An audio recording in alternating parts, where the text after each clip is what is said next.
profunda y embolismo pulmonar. Bueno, este es el índice que voy a tratar el concepto, la epidemiología, fisiopatología y el diagnóstico clínico. Este es, bueno, el caso clínico que al final lo vamos a tratar para ir viendo de qué trata más o menos. Dice que Violeta, de 28 años, tiene el antecedente de trombosis venosa profunda en ocasión de un embarazo de 3 años atrás. Actualmente realiza tratamiento anticonceptivo, consulta por varios episodios de falta de aire a los que se sumó ese mismo día un dolor súbito de intensidad 9 de 10, punzante en el tórax derecho. En el examen físico se constata un pulso y una tensión arterial normales y un frote pleural derecho. El EKG es normal y en la radiografía de tórax observa un infiltrado de forma triangular con base en la pleura del lóbulo inferior derecho. Y los gases en sangre respirando aire ambiente muestran un PO2 de 80 y un PCO2 de 39. Bueno, ahora sí vamos a empezar con la teoría. Primero, acerca del embolismo pulmonar. El embolismo pulmonar va a ser una afección potencialmente mortal provocada por trombos desalojados que obstruyen la vasculatura pulmonar. Se produce por un coágulo de sangre que obstruye y detiene el flujo de sangre hacia una arteria en los pulmones. Y si no se trata de forma temprana, como ya dije antes, puede llegar a ser mortal, ya que puede llegar a producir una falla cardíaca derecha. Y ahora sí, por otro lado, ¿qué es la trombosis venosa profunda? La trombosis venosa profunda es el desarrollo de un coágulo sanguíneo en una vena profunda importante de la pierna, el muslo, la pelvis o el abdomen. Esta puede provocar una alteración del flujo sanguíneo venoso y por sí sola la TBP rara vez pone en peligro la vida, pero lo que puede causar es una embolia pulmonar, que es lo que puede llegar a ser mortal. Entonces, resumiendo un poco, primero, el término de tromboembolismo venoso es una afección que ocurre cuando se forma un coágulo de sangre en una vena, y el tromboembolismo venoso va a incluir la trombosis venosa profunda y la embolia pulmonar. Entonces, ¿se acuerdan que yo les decía antes, ¿no? Cuando hablamos de eso en respiratorio? O al principio, pero cuando hablamos de general, pues. En general, ¿no? Hay un continuum entre dos entidades patológicas que están relacionadas íntimamente, que es la trombosis venosa profunda y el tromboembolismo pulmonar. Son parte de un mismo cuadro mayor. O sea, no significa que todo paciente con trombosis venosa profunda va a ser embolia pulmonar, pero sí lo que les ha dicho, o que les va a decir en un momento más, que gran parte de casi todos, los que hacen embolismo pulmonar tienen como causa la trombosis venosa profunda. Entonces, son como las dos caras de una moneda de una misma patología que se llama tromboembolismo venoso. ¿La tromboembolia pulmonar es lo mismo que TEP? Sí, tromboembolismo pulmonar.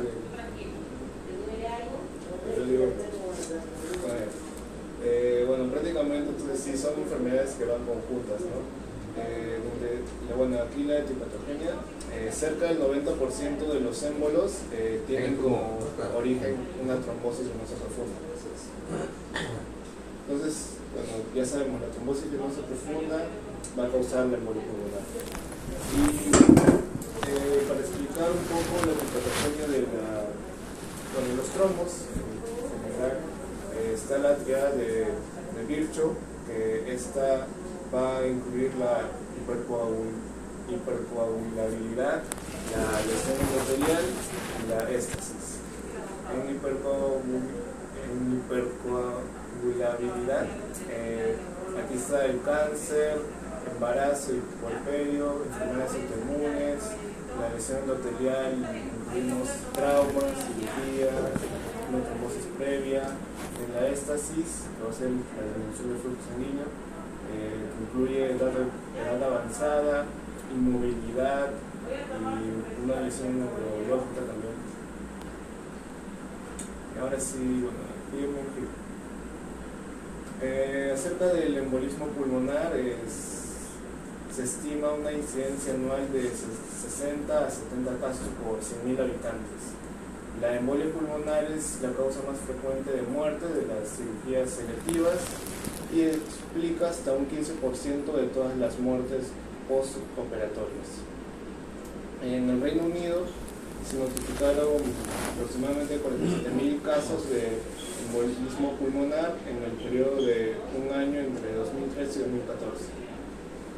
De las 317.000 muertes relacionadas con tromboembolismo venoso en 6 países de la Unión Europea en 2004, el 34% fueron atribuibles a un embolismo pulmonar mortal y el 59% a muertes relacionadas con el embolismo pulmonar tras una trombosis venosa profunda no diagnosticada y el 7% un embolismo pulmonar totalmente diagnosticado. O sea que a pesar de lo diagnosticaron igual se murió. Sí, pues es que tiene una mortalidad importante. Y acerca de la trombosis venosa profunda, bueno, este es un problema médico relativamente frecuente con una incidencia anual de aproximadamente 1 de cada 1.000 adultos. Y aproximadamente 2/3 se presentan como trombosis venosa profunda sola y 1/3 como embolia pulmonar. Van de la mano. Y la incidencia de esta enfermedad durante el embarazo o el periodo postnatal es de aproximadamente 1 de cada 1.000 nacidos vivos. Y ahora la fisiopatología. Bueno, aquí voy a explicar acerca de cómo va a ser la fisiopatología del embolismo pulmonar, donde primero va a haber la obstrucción arterial y la liberación plaquetaria de agentes vasoactivos como la serotonina y el tromboxano A2 elevan la resistencia vascular pulmonar. Esto va a aumentar el espacio muerto alveolar y redistribuye el flujo sanguíneo, alterando la relación de ventilación-perfusión. Entonces, el deterioro del intercambio gaseoso y la estimulación de receptores de irritación generan hiperventilación alveolar. Y bueno, después finalmente se va a producir una broncoconstricción que refleja que aumenta la resistencia aérea y edema pulmonar que disminuye la distensibilidad. Ya, no, ahí no. Entonces, ¿se acuerdan que el otro día estábamos hablando de una pregunta de Fernando del shock, ¿no? Sí.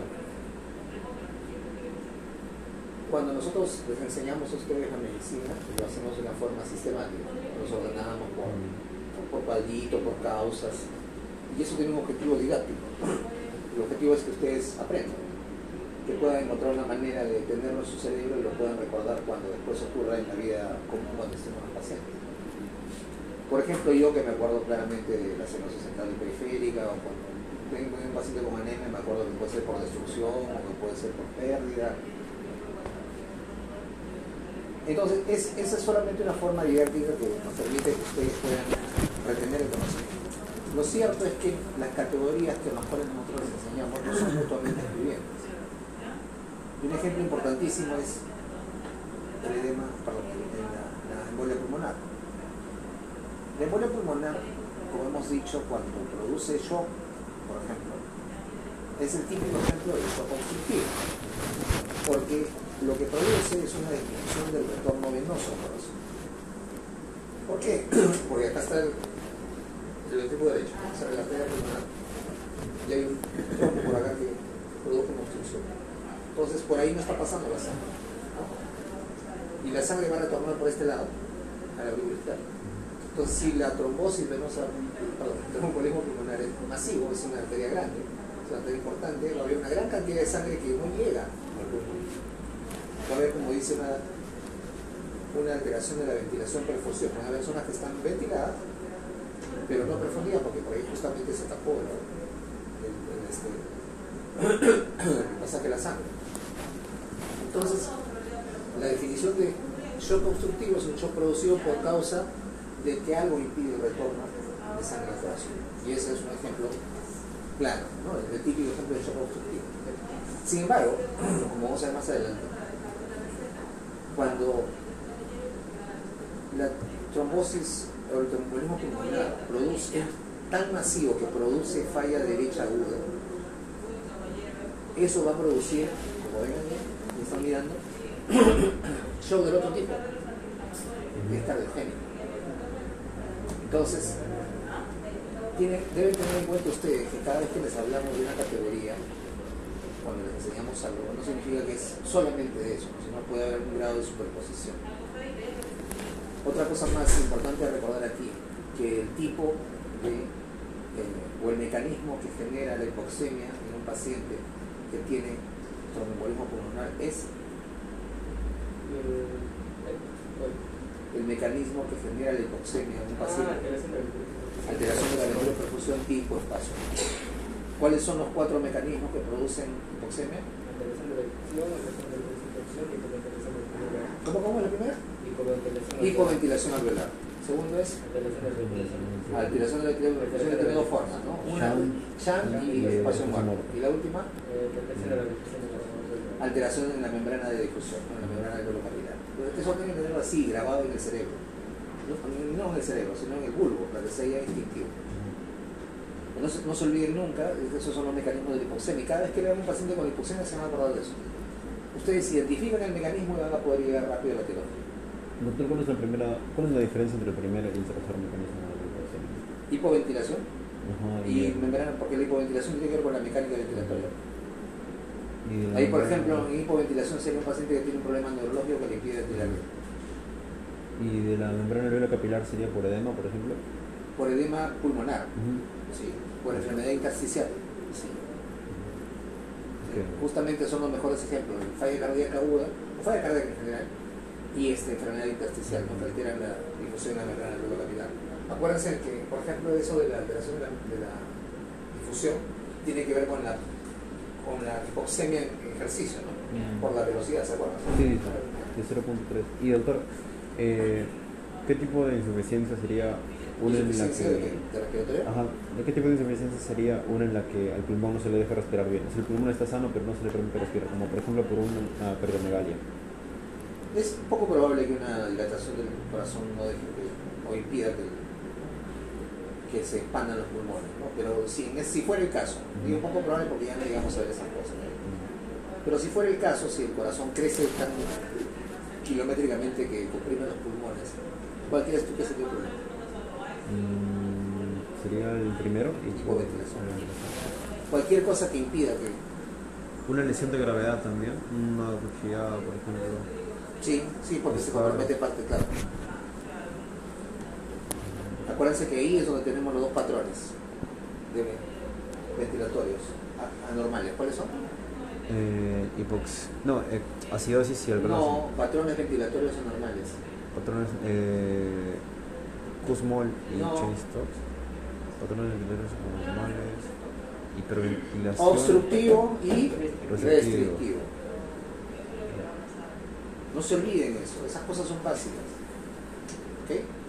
Cada cosa que yo les repito así hasta el cansancio es para que no se olviden. Quiero que quede así grabado los mecanismos. Así nunca se van a olvidar. Así lo aprendí yo. Pero yo lo aprendí después, ¿no? En semiología. En semiología me acuerdo de algunas cosas que me enseñaron a examinar. Yo tenía un muy buen profesor de semiología. Me enseñó mucho a examinar, muy bien examinado, muy buen internista. Pero seguía el método clásico, ¿no? O sea, su forma de diagnóstico era así de patrón. Pero cuando no había el patrón, se quedaba en el aire. Entonces no puede ser, tenemos que aprender las 2 formas. Por eso yo les he enseñado a hacer diagnóstico probabilístico. Doctor, y lo de obstructivo restrictivo, o sea, por ejemplo, yo puedo tener una insuficiencia respiratoria por hipoventilación y aparte de eso va a ser restrictivo o obstructivo. La insuficiencia respiratoria es solo tipo 1 o tipo 2, es hipoxémica o hipoxémica de hiperalcance. Ya. Entonces, cuando tú me estás hablando de hipoventilación, me estás hablando de un mecanismo de hipoxemia. Por eso les he hecho esa clasificación. Los 4 son mecanismos de la hipoxemia. Si la hipoxemia llega a insuficiencia respiratoria, ok, tú identificas el mecanismo de la hipoxemia. Ya, ahora. Y los mecanismos de la ventilación nos habló también, creo. No, los 2 son los patrones anormales. Patrones anormales de la respiración. De ventilación. Eso ya es otra clasificación aparte de lo... Solamente en obstructivo restrictivo. Ventilación es el trabajo ventilatorio, la parte mecánica de todo todo el proceso de respiración. La respiración tiene dos procesos básicos, que son la ventilación y el intercambio gaseoso o hematosis. Estoy hablando yo de la ventilación, el hecho de inspirar, meter aire a los pulmones. De eso estoy hablando, eso es la ventilación. Ahí hay dos patrones anormales, que son espirométricos, ¿no? Obstructivo y restrictivo. Lo otro es el intercambio gaseoso. Lo que puede generar la hipoxemia si se da mal. ¿Cómo? Lo que puede generar la hipoxemia si se da en malas condiciones. El intercambio Cualquiera de las gaseoso. dos cosas puede producir hipoxemia. Tanto el problema ventilatorio, por eso es la primera causa, hipoventilación alveolar. La segunda causa es alteración de la ventiloperfusión con sus dos formas. Y la tercera es el intercambio gaseoso en sí, ¿no? O sea, el problema de la transmisión a través de la membrana alveolo-capilar. El problema en la difusión. ¿Y el que se divide en obstructivo y restrictivo cuál es? ¿El primero? Las alteraciones de la ventilación. Los patrones anormales de la ventilación. ¿Ya? ¿Está bien? ¿Está claro? Listo. Sigue. Ya. Ibas a hablar ahora de una embolia pulmonar masiva. Sí, esta parte es en el caso de un embolismo pulmonar más avanzado que compromete la falla cardíaca. Bueno, aquí en este caso la elevación súbita del ventrículo derecho provoca la dilatación de la cavidad ventricular que... ¿La elevación súbita de qué? ¿no? Del ventrículo derecho. Se eleva que sube, como un globo. ¿Qué se eleva en el ventrículo derecho?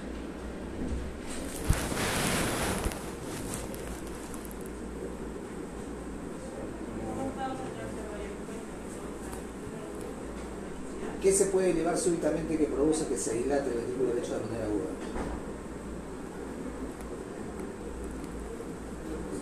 ¿Ah? La presión, porque el ventrículo derecho no maneja bien presión. Si el ventrículo izquierdo no maneja bien, ¿por qué les digo esas cosas? Las he dicho ya, porque quiero que las aprendan, para que no se Doctor, olviden. pero si en el ventrículo izquierdo cuando aumenta la presión se hipertrofia, ¿por qué en el ventrículo derecho cuando aumenta el volumen no se dilata? Porque el ventrículo derecho es distensivo, es más elástico.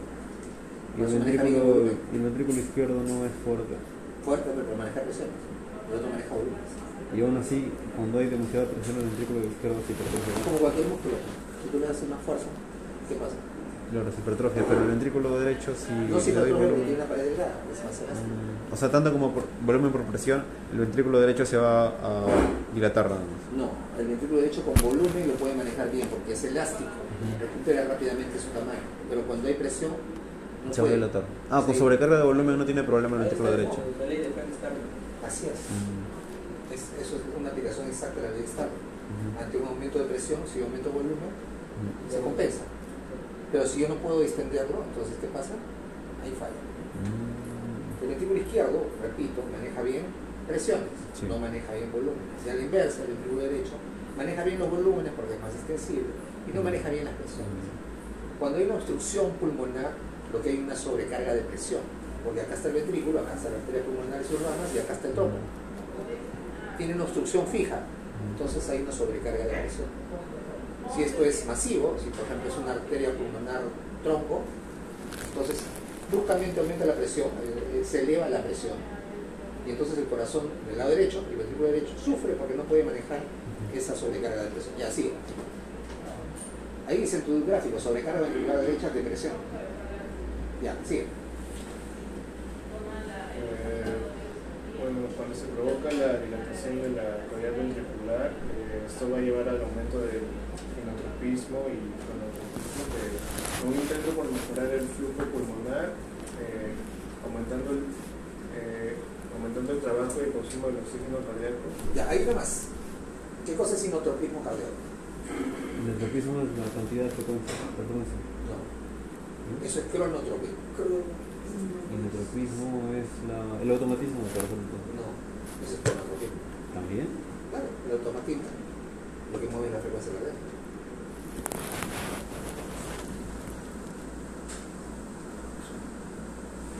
Inotropismo es que es... La fuerza de contracción, la magnitud de la contracción. Ese es inotropismo. Por eso cuando yo digo le doy un inotrópico, le doy algo que aumenta la fuerza de contracción. cronotropismo, le doy algo que aumenta La frecuencia. la frecuencia. ¿Ok? Ya. Entonces, ¿qué está pasando ahí? La liberación neurohormonal producto de la dilatación aguda del ventrículo derecho por la sobrecarga de presión. En el gráfico está mejor explicado. Aumenta la tensión en la pared del ventrículo derecho. Se dilata bruscamente. Eso libera una serie de sustancias neurohormonales que activan la inflamación miocárdica y que produce que aumente la fuerza de contracción del ventrículo derecho y la velocidad. Por eso es que cuando ustedes han revisado, y seguro en un ratito lo va a decir desde el punto de vista cardiovascular, el signo más frecuente visto en pacientes con embolia pulmonar es la signo cardiovascular más frecuente visto en pacientes. Disney. No. Entonces, Ya les ayudo, de los signos vitales. Taquicardia. El hallazgo electrocardiográfico o el signo más frecuente es la taquicardia, porque es la respuesta del cuerpo ante la activación neurohormonal producto de la dilatación del ventrículo derecho. Aumenta la fuerza de contracción y se empieza a latir más rápido. El paciente con embolia pulmonar importante está taquicardia. Sí. Lo que sigue es que a medida de que la tensión arterial sistémica cae, la presión del ventrículo derecho aumenta. Ya, pregunta, ¿por qué cae la tensión arterial sistémica, o sea, la presión arterial? ¿por qué no está llegando sangre? al otro Exacto, lado? porque no está llegando sangre. Por eso llegan a hacer shock. Sí. Y ahí sería un shock de tipo obstructivo, porque Sí, el corazón no ha tenido ningún problema todavía, Mientras sea solamente por eso, por hipovolemia. porque es agudo por ahora. No porque es agudo, siempre y cuando la causa sea que el retorno venoso está obstruido, en la primera etapa va a ser solamente solamente obstructivo. O sea que pero por después más- va a evolucionar, vamos a ver ahí. Sigue. Bueno, Sigue. Esto va a provocar que se achique la gradiente de presión entre la aorta y el ventrículo derecho, y eso es lo que va a generar la isquemia que va a contribuir a la falla cardíaca. Ya, antes que sigas. Como se dilata bruscamente el ventrículo derecho, lo que era así se hace así. Digamos que es una exageración para que ustedes entiendan. Empieza a haber isquemia, que es primero subendocárdico. ¿Qué significa subendocárdico?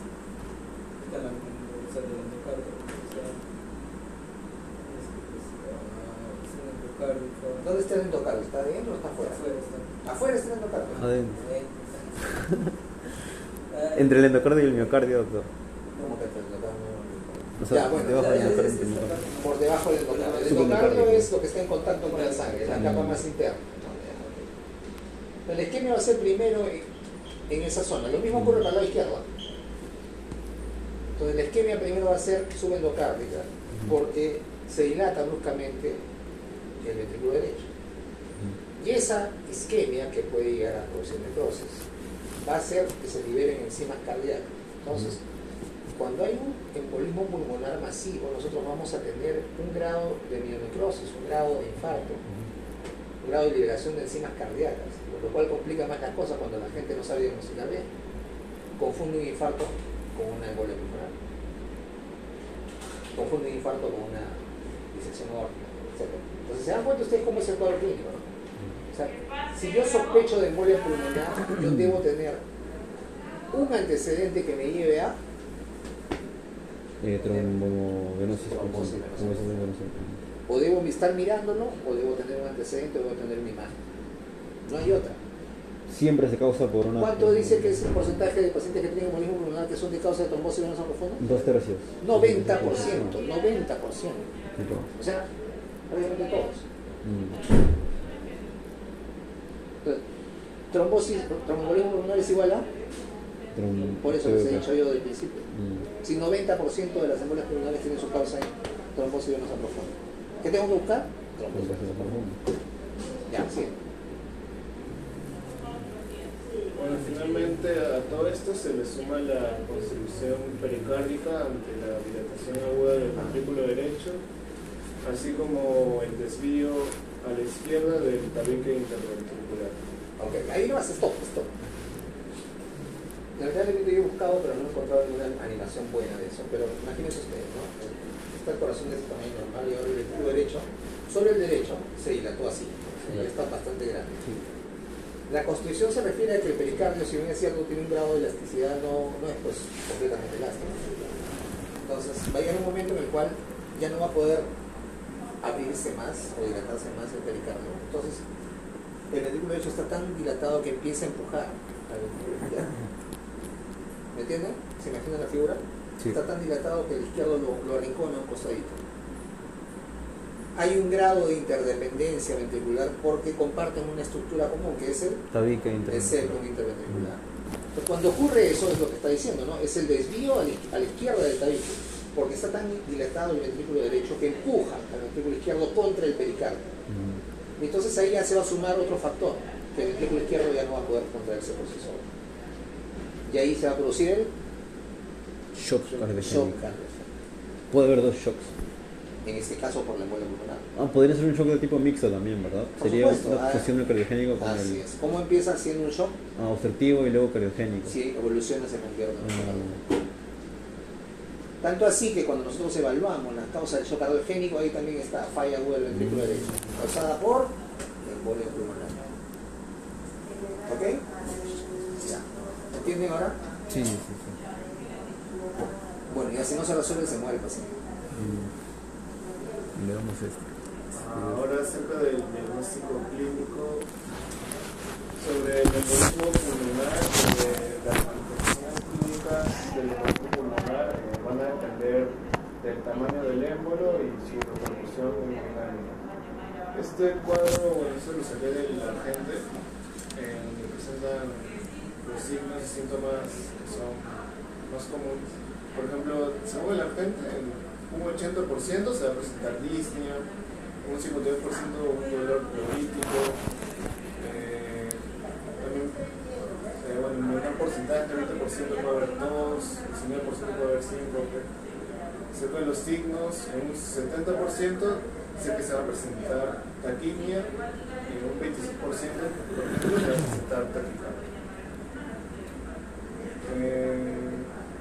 Bueno, acerca de radiografía de tórax, se presenta metastasia, ocular.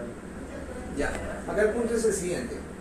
Cuando nos presentan un cuadro así, ya, muy bien, yo sé que en todos los pacientes, por ejemplo, según esta serie que nos presenta el Argente, porque esa no es la realidad, no es una serie de pacientes, si nosotros vamos a buscar la biografía exacta, nos dirá según una serie o un aporte de pacientes en Inglaterra, en Estados Unidos, en la China, en Groenlandia, etc. En esa serie de pacientes, lo que ellos encontraron en frecuencia de signos lo que no significa que son los signos y síntomas que nos van a permitir hacer el diagnóstico. Porque con disnea, ¿qué voy a diagnosticar? No me sirve. Con taquimia, tampoco, pues puede ser cualquier cosa pulmonar, puede ser hasta cardiovascular.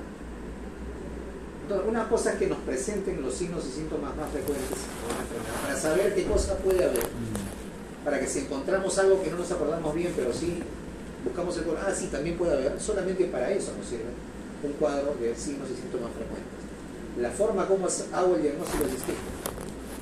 Yo para hacer el diagnóstico medido de signos y síntomas que tienen valor predictivo para llevarme ese diagnóstico. ¿Cómo sé yo el valor predictivo? Con los LR.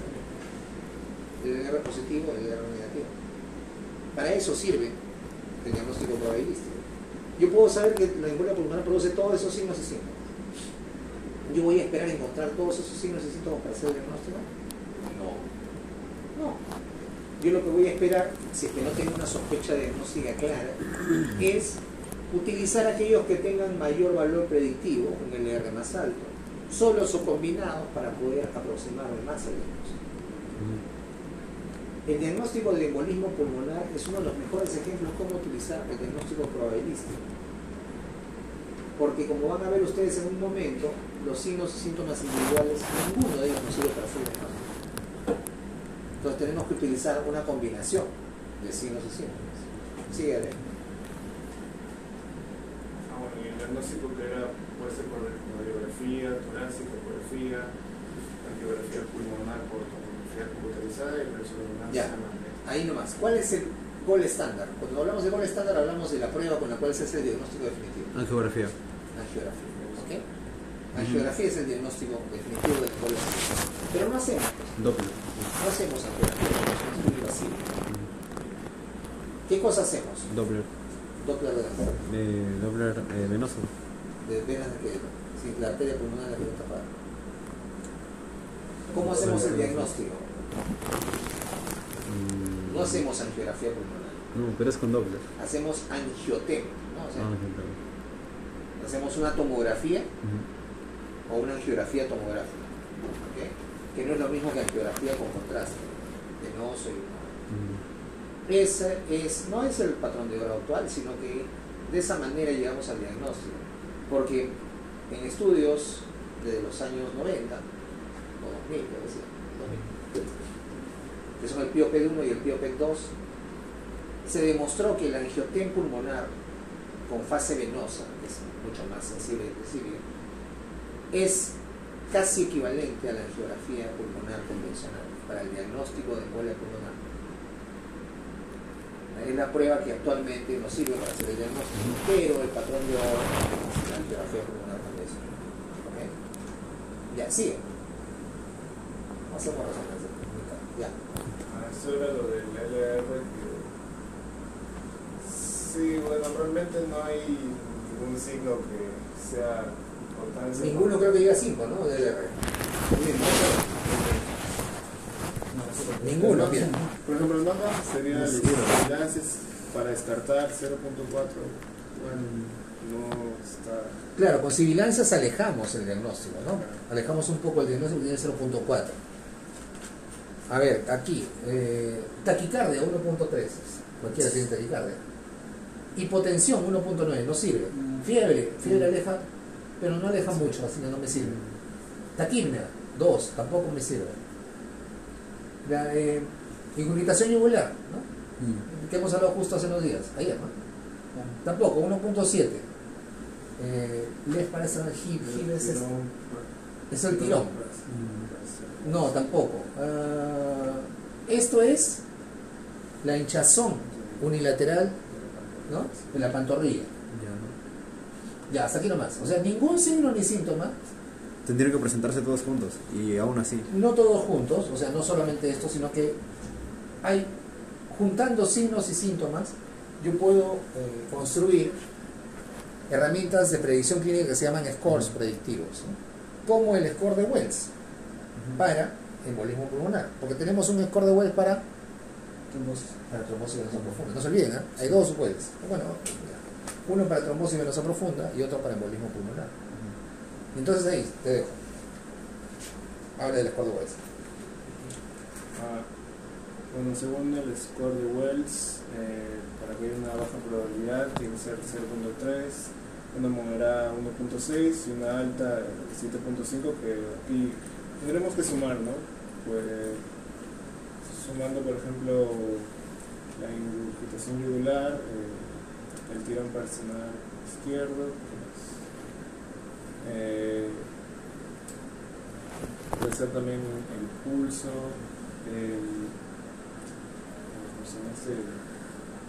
el dolor o hinchazón unilateral de la pantorrilla. Ya, pero no se olviden de que no se suman los LRs, ¿no? Sino que se aplica un LR y sobre eso después... de la nota. Exacto. Ahora, lo que significa lo que está en la parte inferior del cuadro es que con el score de Wells yo puedo calificar al paciente en tres grupos. Un paciente que tiene baja probabilidad de embolismo pulmonar, y si se califica en el score de Wells como baja probabilidad, Sí, su LR es negativo, 0.3.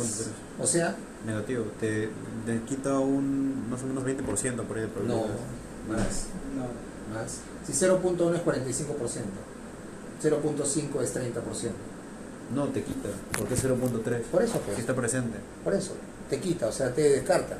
Te descarta por eso. Pero no es, pero ¿cuánto es? Si 0.1 es 15%, 0.2 es no, 30%. es al revés, porque es negativo, mientras más Por pequeño eso, sea, pues, más te te va a quita, acá está. descartar. Perdón, 0.5 es 15, 0.2 es 30, 0.1 es 45. ¿Cuánto está? 0.3. 20%. Ya, sí, 20%, disculpa, tienes razón. A veces me equivoco. Entonces, te descarta o te disminuye la probabilidad como en 20%, ¿no? Entre 20 y 30%, entre 15 y 30%. O sea, casi, no voy a decir que te descarta porque tendría que ser 0.1 para que te descarta, pero te disminuye la probabilidad. Pero si es de alta probabilidad, tiene 7.5, o sea, está justo entre la mitad, entre 30 y 45, como un 37, 38% te aumenta la probabilidad de tener la enfermedad. O sea, para eso nos sirve el score de Wells, para determinar si un paciente tiene alta probabilidad de embolia pulmonar, y entonces con eso, si yo ya tengo, digamos, como un 30 o 40% de probabilidades de que lo tenga, más 35, más 38, tengo 78, casi 80%, ya le doy tratamiento.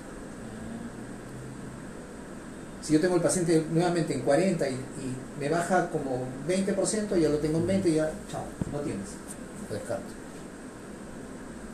Entonces, para eso me sirve una herramienta de predicción clínica. Eso se llaman herramientas de predicción clínica. Los signos y síntomas son herramientas de predicción clínica por sí solos, ¿no? Pero por sí solos ninguno me ayuda. Entonces, si yo, como dice Adrián, le aplico el score de Wells, me sale de alta probabilidad y encima le estoy viendo que está taquicárdico, que tiene hinchada la pierna, etcétera, claramente ya el paciente tiene una embolia pulmonar. Yo le doy tratamiento y después voy al examen para confirmar, pero ya no voy a esperar a hacer el examen para confirmar. ¿En dónde tengo que hacerle de todas maneras el examen? Porque si no, no sé, el que tiene probabilidad moderada. Lo que es justo el caso que yo les he dicho, ¿no? Cuando les hablé en la primera clase. ¿A quiénes se les hacen las pruebas diagnósticas? Aquellos que están en el medio, los cuales yo no sé si realmente si tienen o no tienen la enfermedad. Acá el que está más atrás casi está descartado. Si yo ya aplico un score de predicción clínica, prácticamente lo descarto. Aquel que está más arriba ya no necesito ni siquiera hacerle nada, ¿no? O sea, le aplico el score, va a salir más 40% o más 35%, y ya está, ya tiene la enfermedad. Yo hago solamente la prueba diagnóstica para confirmar lo que yo ya sé. ¿La prueba diagnóstica sería un tipo de qué? No. O sea, si yo ya tengo un 80% de probabilidad de que tiene embolia pulmonar, ¿yo para qué le doy dinero? Le doy tratamiento y después le doy su angiotensina para confirmar el diagnóstico. El dímero D es acá, Para evitar descartes. en el medio. Para ver si lo descartan. ¿Por qué el dímero D? Porque el dímero D tiene un alto valor predictivo negativo. ¿Qué significa eso? Que si... Ajá, puede descartar. Que si sale negativo, Descarta la no enfermedad. es. Se acabó, ahí yo no hago más. Por eso se hace a ese grupo. El dímero D se le hace a ese grupo, que tiene la probabilidad moderada. Porque no sé si tiene o no. Dímero D, negativo, chao. Positivo, Buscando otra vez. angiotensina. Ese es el algoritmo diagnóstico. Paciente con sospecha de embolismo pulmonar, score de Wells. Baja probabilidad, prácticamente descarto. Podría hacerle si quiere un dímero D, pero no necesitaría la mayor parte de él. Probabilidad intermedia, dímero D. Dímero D negativo, descarto. Positivo, angiotensina. Alta probabilidad, tratamiento y angiotensina. Así es simple. El angiotema era el que no era tan invasivo, ¿verdad? El angiotensina es una angiografía con contraste. Perdón, una tomografía con contraste. Una tomografía con contraste. ¿Entendido? Sí. Entonces, para eso nos sirven las reglas de predicción clínica, para saber la probabilidad pretest. Yo les he hablado de esto antes. Sí. Si la probabilidad pretest es alta, si está cerca del umbral de tratamiento, yo ya no le hago la prueba. Yo le doy tratamiento y después le hago para confirmar. Si la probabilidad pretest, y ahora estoy hablando antes de la prueba de diagnóstico, ¿no? Si la probabilidad pretest es baja, y si es tan baja como cerca al umbral de diagnóstico, ya no le hago nada, se acabó, descarto. Por ejemplo, cuando yo le daría tratamiento sin tener el diagnóstico exacto por ejemplo, si veo que solamente tiene la... Pero tienes que unilateral. calcular. Tienes que calcular. O sea, si tienes, por ejemplo, un paciente con alta probabilidad en el score de Wells, y ya tiene, antes de que tú le hagas el score de Wells, como un 20 o 30%, ya tienes como 70 o 80%. Vas a esperar la tomografía recién para hacer... Le das tratamiento y le das la tomografía. Entonces, al contrario, si yo no tengo... O sea, mi score de Wells es intermedio y ahí sí estoy en la nebulosa, no sé. ¿Qué hago? Le hago el dímero D, que es rápido. Si sale negativo, se acabó. No es. Si sale positivo, me voy a angiotensina. ¿Por qué le hago primero el dímero D? Porque ahí me ahorro. Claro. Me ahorro tiempo y me ahorro recursos. Solamente le hago a los que realmente tienen posibilidad de tenerlo. ¿Ok? El edema es en la pierna derecha, ¿verdad, doctor? No. Puse en la izquierda. Unilateral dice no dice derecho. Por eso decía, el embolismo pulmonar es un ejemplo claro de cómo utilizar el diagnóstico probabilístico. Tienen una herramienta de predicción clínica que es el score de Wells para poder segmentar a los pacientes en tres grupos, con baja probabilidad, probabilidad intermedia y alta probabilidad. Y en los tres hay una manera específica de hacer el diagnóstico. ¿Basado en qué? Basado en la probabilidad pre-test y post-test, con el LR del score. Está. Sigue. Y en el caso de la trombosis venosa profunda, aquí lo que se va a presentar van a ser edema y venas superficiales colaterales dilatadas en el lado afectado. También puede haber sensibilidad a lo largo del trayecto de las venas profundas, comprensión posterior de la pantorrilla, comprensión del hueco o litio, comprensión a lo largo de la cara interna anterior del músculo, desde la ingle hasta el canal aductor. También puede haber enrojecimiento y calor. Aquí también se puede hacer el signo de Homans, que es el dolor en la pantorrilla con la flexión dorsal, como ver en la. Y también puede haber flegmasia cerulea dolens, que esta se caracteriza por una hinchazón marcada, dolor importante y cianosis. Y aquí el gol estándar, el diagnóstico es ecografía de El Doppler. con respecto a los LRs, pues también en el mismo caso pasado, no hay un solo síntoma que nos permita 100% descartar o confirmar si la enfermedad. Mira, solamente la hinchazón asimétrica del tobillo, con más de 2 centímetros de diferencia entre uno y otro, tiene 2 de LR. O sea, nada, ¿no? Ninguno llega ni siquiera a 5. Y el signo de Homans No vale. no sirve para nada. No sirve para los exámenes que le toman ustedes. No sirve. Por eso les digo, o sea, aprender signos y síntomas está bien, pero es importante también que sepan cuáles sirven y cuáles no sirven.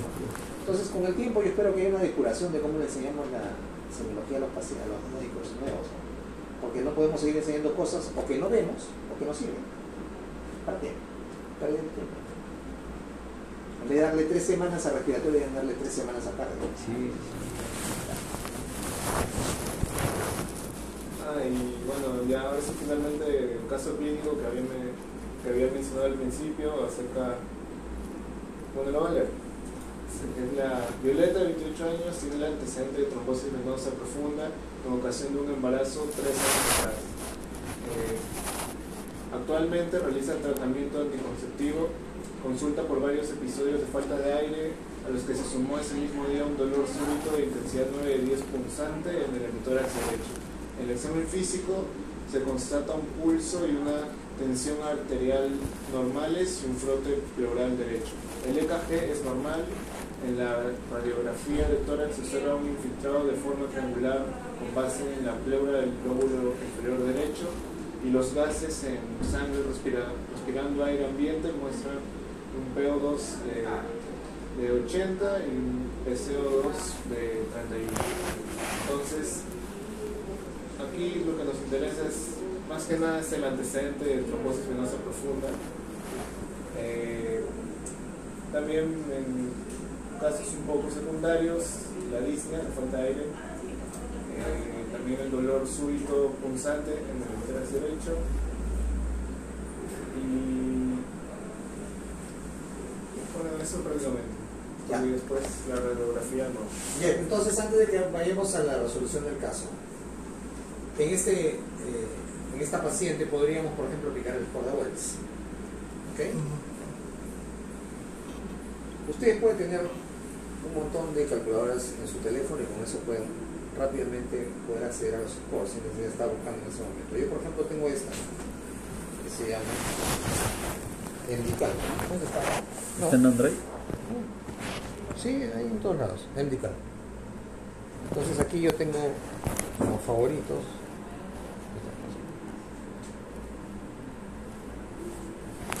los dos Wells para trombosis venosa profunda y para embolia pulmonar. Estamos en embolismo pulmonar. Signos y síntomas clínicos de trombosis venosa profunda. ¿Tiene o no tiene? ¿Dice? De trombosis venosa profunda. Ah. Punzante. Embarazos, No, anticonceptivos. signos y síntomas. ¿Cuáles son los signos y síntomas de trombosis venosa profunda? Edema, pero. Edema unilateral. ¿Tiene? No. No. No tiene. Taquicardia. No. No sabe. No tiene. Inmovilización No. por lo menos de 3 días o cirugía en las últimas 4 semanas. No. No tiene algo. No, no. No. No, no. No. Ya. Antecedente de trombosis venosa profunda Sí. o embolia pulmonar. Sí, Sí, tiene. anticonceptivos. Embarazo. Hemotisis, No. cáncer. No. Ya. Es joven.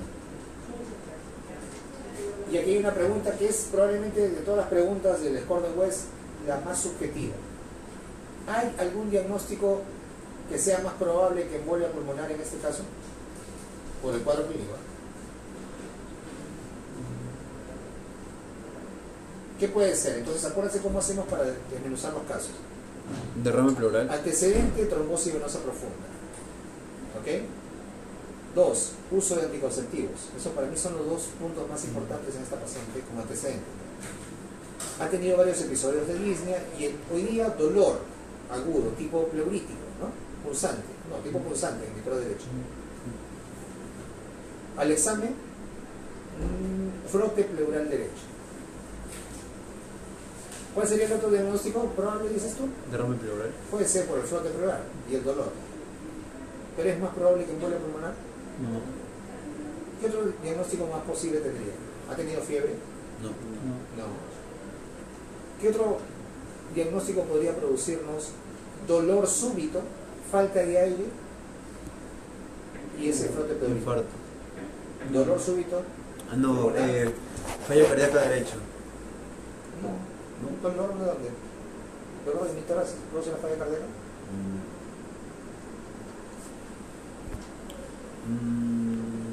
Dolor súbito en mi tórax derecho. Neumotórax, pero ¿tiene frote pleural?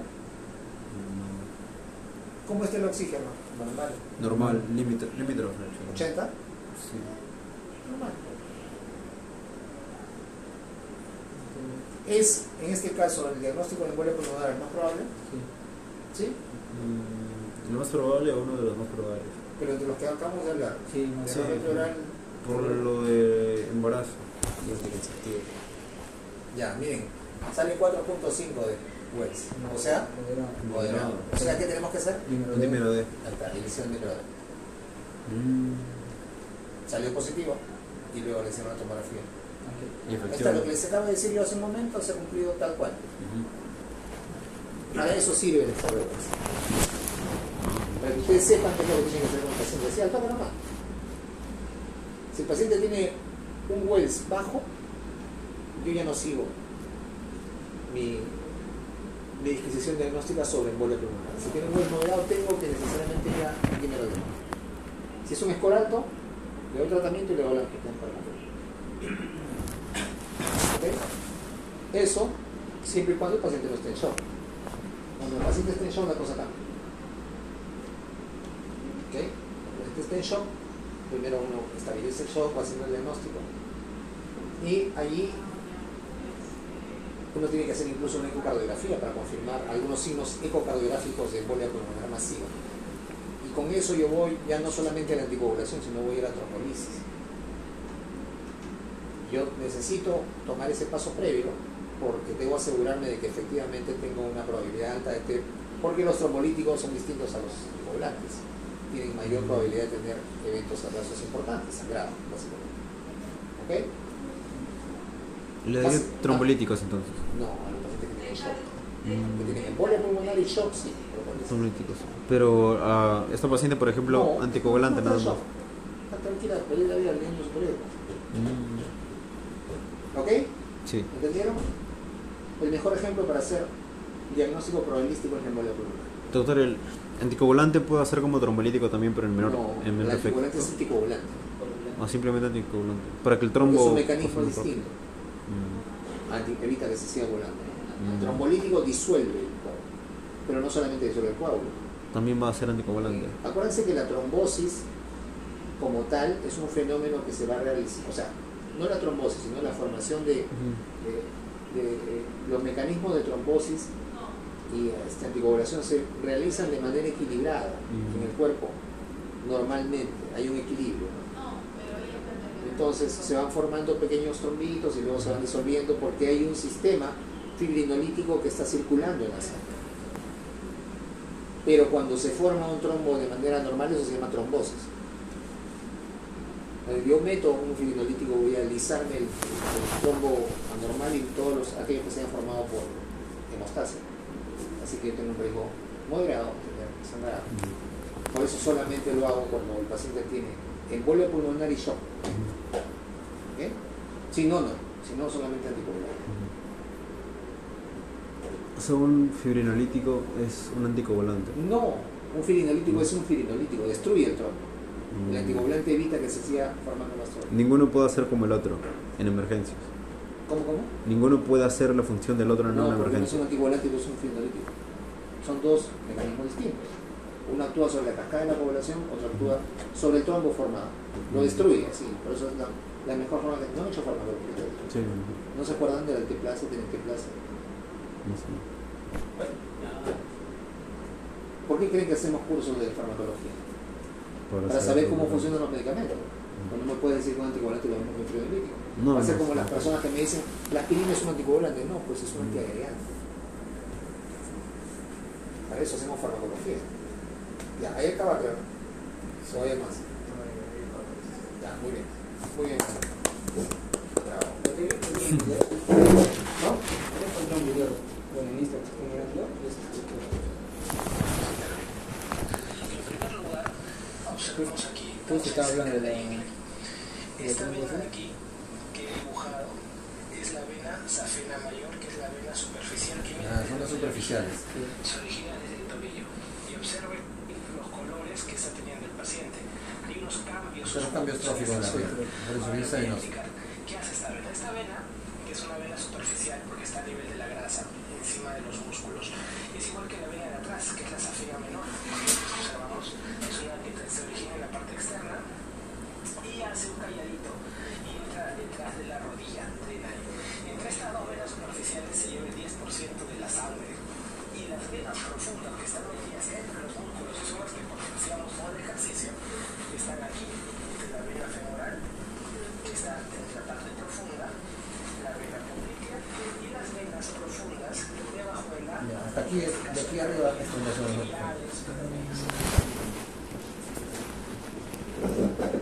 Ya. Muy bien.